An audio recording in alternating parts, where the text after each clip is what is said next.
Gusto mo bang makaiwas sa sakit at gumaan ng iyong pakiramdam?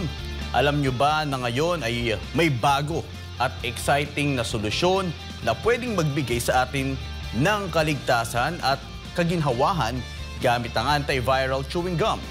Alamin natin kung papaano sa kwento ni Sigrid Castañeda. Good news! Alam mo bang nag-teamwork ngayon ang mga scientist sa Pennsylvania para gumawa ng isang antiviral chewing gum? Gawa ito sa isang halaman mula sa Australia na kung tawagin ay Loblab purpureus.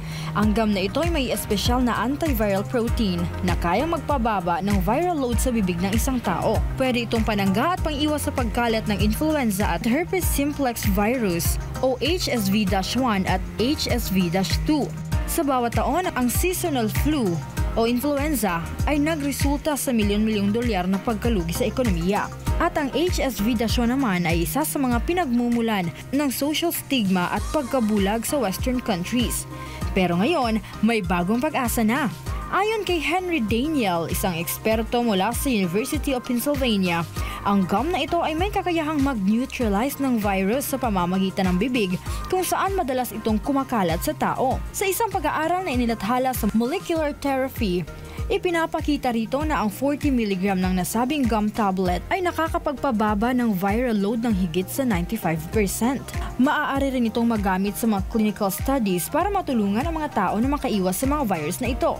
Kaya naman, on the go pa rin ang mga scientists dahil hindi lang flu at herpes ang pinag-aaralan nila ngayon. Plano rin nilang subukan ng gum laban sa bird flu na isang malaking issue sa North America ngayon.